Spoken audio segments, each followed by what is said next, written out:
Les États de la communauté internationale ne peuvent pas laisser faire. Ça sature. Au-delà des paroles, il faut des actes. Au-delà des paroles, il faut des mesures. Bon, je vais vous demander de vous rapprocher un petit peu. On va faire une petite lecture. Voilà, on va attendre que la manif remonte un petit peu. Ouais, c'est chaud.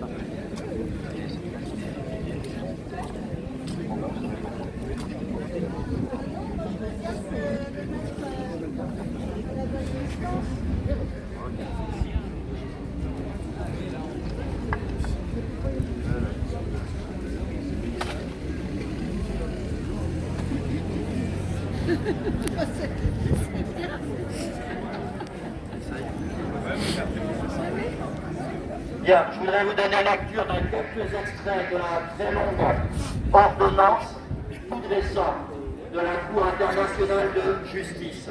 Vous savez que la Cour internationale de justice, qui est l'organe qui dit le droit international, a déjà rendu une ordonnance en fin janvier, le 26 janvier dernier, qui évoquait la très forte plausibilité de la commission d'un génocide par Israël à Gaza et dans la bande de Gaza. Cette Cour a de nouveau pris une nouvelle ordonnance au vu de la situation pour renforcer les mesures conservatoires qui avaient été demandées à Israël au mois de janvier. Bien, donc je vous fais lecture de ces quelques extraits qui sont quand même révélateurs. La Cour note que le 18 mars 2024, un rapport actualisé sur l'insécurité alimentaire dans la bande de Gaza, rapport publié sous l'égide de l'IPC, cadre intégré de classification de la sécurité alimentaire, qui réunit différentes organisations internationales, telles que le Programme alimentaire mondial, PAM, l'Organisation des Nations Unies pour l'alimentation et l'agriculture, la FAO, l'Organisation mondiale de la santé, l'OMS. Donc selon ce rapport, je vous ouvrez les guillemets, l'analyse d'insécurité alimentaire aiguë établie en décembre 2023 par l'IPC a mis en évidence le risque qu'une famine se produise d'ici à la fin du mois de mai 2024 s'il n'était pas mis un terme immédiat aux hostilités et si un accès permanent aux biens et services essentiels n'était pas assuré à la population. Il n'a pas été satisfait depuis aux conditions nécessaires pour prévenir ce risque et les derniers éléments recueillis confirment que la famine est imminente dans les gouvernorats du Nord et pourrait se produire à tout moment entre la mi-mars et mai 2024. Un peu plus loin, la Cour relève également que le Fonds des Nations Unies pour l'enfance, UNICEF, indiquait le 15 mars 2024 que 31% des enfants de moins de 2 ans du nord de la bande de Gaza souffraient de malnutrition aiguë, soit une augmentation alarmante par rapport au taux de 15,6% enregistré en janvier. L'UNICEF s'inquiète de ce que la malnutrition se répand à toute vitesse chez les enfants et atteint des niveaux dévastateurs et sans précédent dans la bande de Gaza en raison des conséquences de grande ampleur de la guerre et des restrictions qui continuent d'être imposées à l'acheminement de l'aide. La Cour observe que les Palestiniens de Gaza ne sont plus seulement exposés à un risque de famine, ainsi qu'elle l'avait relevé dans son ordonnance du 26 janvier, mais qu'ils doivent désormais faire face à une famine qui s'installe, puisque selon le Bureau des Nations Unies pour la coordination des affaires humanitaires, OCHA, au moins 31 personnes, dont 27 enfants, ont déjà succombé à la malnutrition et à la déshydratation. Je lis ici un petit paragraphe qui concerne la défense d'Israël, puisque vous savez que c'est une cour de justice, il y a donc une défense. Il y a donc un juge israélien qui est là pour assurer la défense d'Israël. Si Israël reconnaît que l'insécurité alimentaire qui règne à Gaza, en particulier dans sa partie nord, est un problème épineux, il affirme toutefois qu'il existe, ouvrez les guillemets, de nombreux exemples qui illustrent les actions mises en œuvre par Israël dans le domaine humanitaire pour atténuer les souffrances de la population civile en général et remédier aux problèmes de l'insécurité alimentaire en particulier. Israël se réfère notamment à l'établissement d'un couloir maritime et d'une jetée flottante Il y a des largages aériens d'aide humanitaire et il y a des mesures visant à faciliter l'acheminement de l'aide par les voies terrestres, ainsi qu'à sa coopération avec des organismes de l'ONU. Et là, c'est pas la Cour qui le dit, c'est moi qui rajoute que c'est quand même un cynisme incroyable de parler de cette fameuse digue jetée flottante de ce couloir maritime, qui ne sont absolument pas le fait d'Israël. Ce sont les États-Unis qui les mettent en place. Les largages aériens dont on a dit et redit, les organisations humanitaires l'ont dit et redit, sont des gesticulations totalement inopérantes. Ça n'est pas non plus le fait d'Israël, c'est le fait des Américains, des Français et d'un certain nombre d'autres pays. Quant aux mesures visant à faciliter l'acheminement de l'aide par les voies terrestres et la coopération avec des organismes de l'ONU, c'est un sacré culot quand on sait que ces organismes de l'ONU, justement, n'ont de cesse de dénoncer la mauvaise volonté d'Israël, les blocages et l'absence de coopération. Donc, réponse de la Cour à cette défense.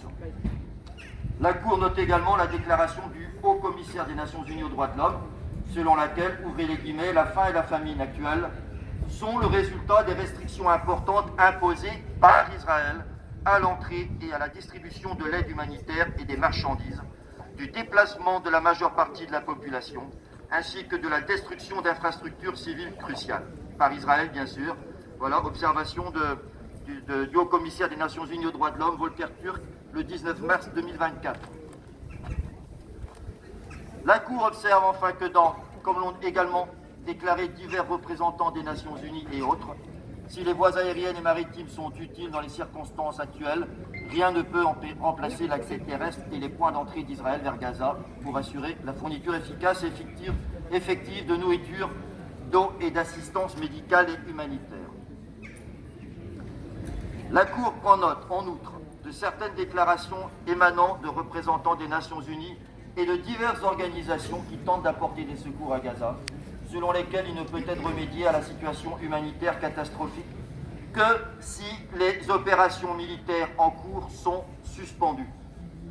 Le secrétaire général adjoint de l'ONU aux affaires humanitaires a ainsi déclaré que la communauté humanitaire peut sauver des vies à Gaza, mais qu'il faut pour cela que soient réunies les conditions et les garanties nécessaires, parmi lesquelles un cessez-le-feu et le strict respect des règles de guerre. La présidente du Comité international de la Croix-Rouge, donc là on n'est plus dans les Nations Unies, a quant à elle lancé un appel urgent à la cessation des hostilités pour permettre l'acheminement efficace des secours aux personnes qui ont besoin d'aide.